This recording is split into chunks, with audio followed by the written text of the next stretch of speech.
Alice's Adventures in Wonderland by Lewis Carroll. Chapter 1. Down the Rabbit Hole. Alice was beginning to get very tired of sitting by her sister on the bank and of having nothing to do. Once or twice she peeped into the book her sister was reading, but it had no pictures or conversations in it.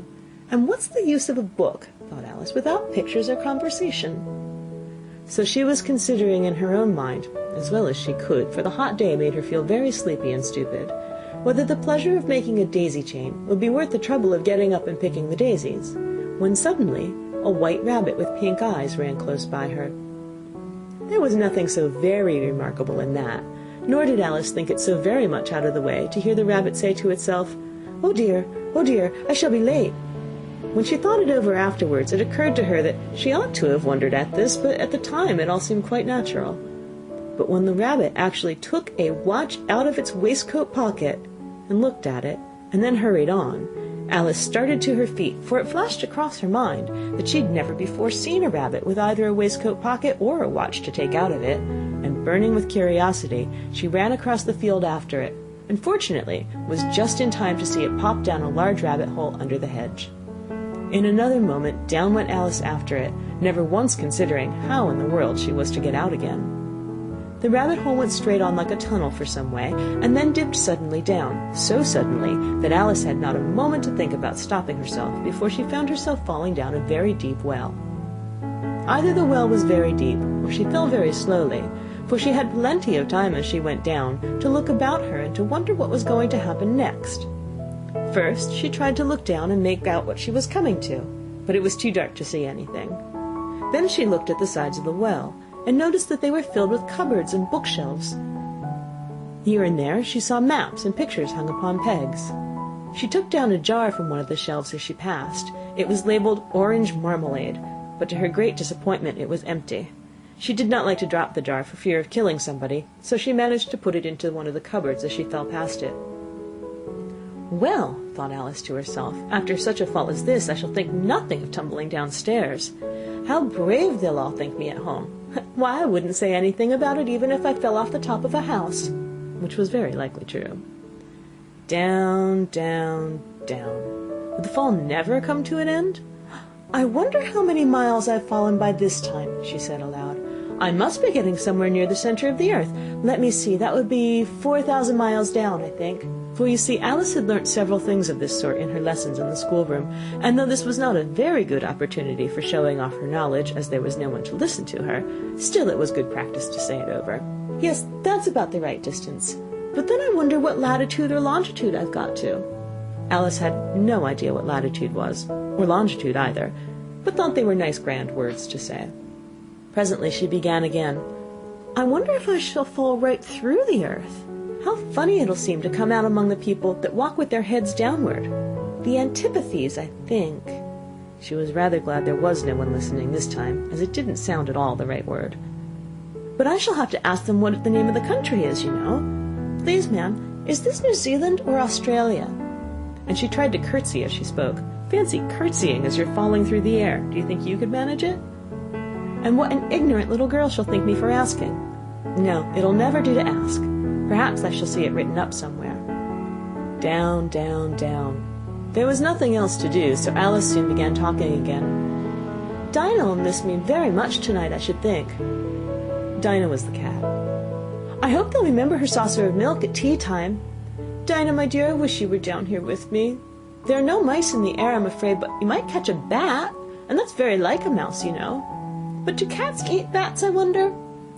And here Alice began to get rather sleepy, and went on saying to herself in a dreamy sort of way, Do cats eat bats? Do cats eat bats? And sometimes, do bats eat cats? For you see, as she couldn't answer either question, it didn't much matter which way she put it. She felt that she was dozing off, and had just begun to dream that she was walking hand in hand with Dinah, and saying to her very earnestly, Now, Dinah, tell me the truth, did you ever eat a bat? When suddenly, thump, thump, down she came upon a heap of sticks and dry leaves, and the fall was over. Alice was not a bit hurt, and she jumped up on her feet in a moment.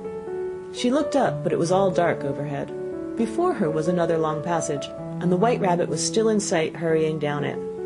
There was not a moment to be lost. Away went Alice like the wind, and was just in time to hear it say, as it turned a corner, "Oh, my ears and whiskers, how late it's getting!" She was close behind it when she turned the corner, but the rabbit was no longer to be seen.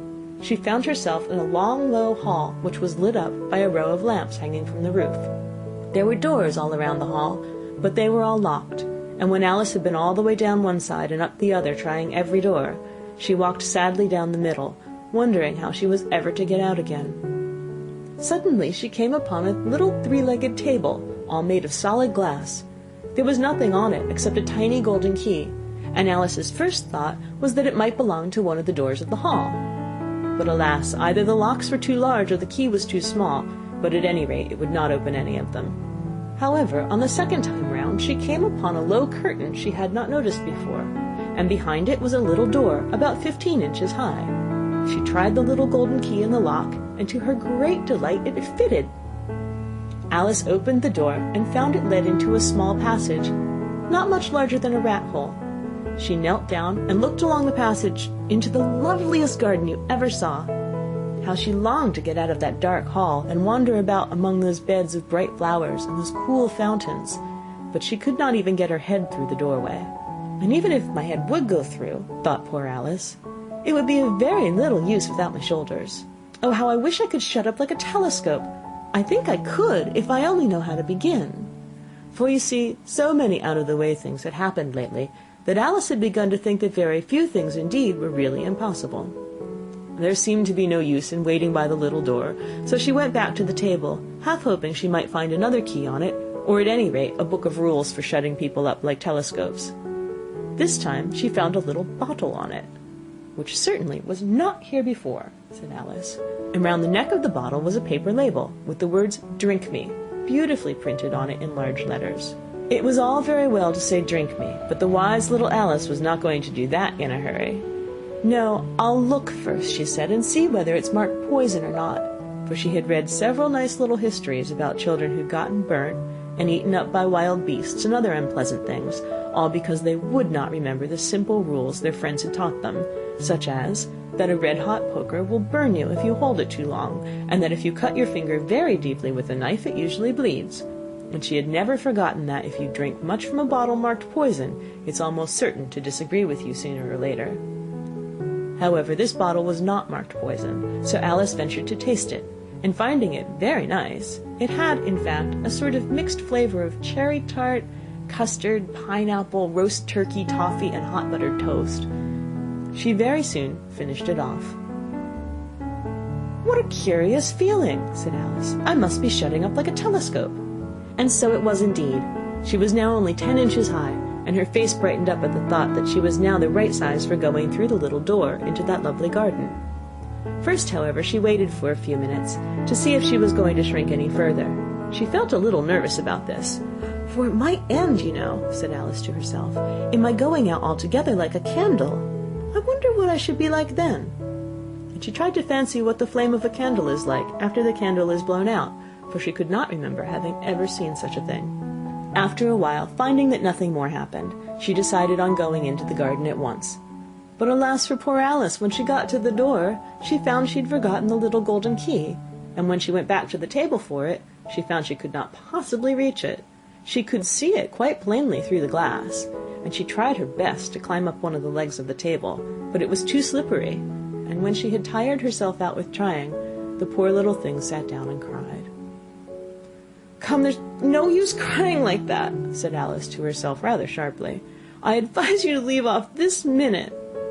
She generally gave herself very good advice, though she very seldom followed it, and sometimes she scolded herself so severely as to bring tears into her eyes. She once remembered trying to box her own ears for having cheated herself in a game of croquet she was playing against herself, for this curious child was fond of pretending to be two people. "But it's no use now," thought poor Alice, "to pretend to be two people. Why, there's hardly enough of me to make one respectable person." Soon her eye fell on a little glass box that was lying under the table. She opened it, and found in it a very small cake, on which the words "Eat me" were beautifully marked in currants. "Well, I'll eat it," said Alice, "and if it makes me grow larger, I can reach the key, and if it makes me grow smaller, I can creep under the door. So either way I'll get into the garden, and I don't care which happens." She ate a little bit, and said anxiously to herself, "Which way? Which way?" holding her hand on the top of her head to feel which way it was growing, and she was quite surprised to find that she remained the same size. To be sure, this generally happens when one eats cake, but Alice had gotten so much into the way of expecting nothing but out-of-the-way things to happen, that it seemed quite dull and stupid for life to go on in the common way. So she set to work, and very soon finished off the cake. End of chapter 1.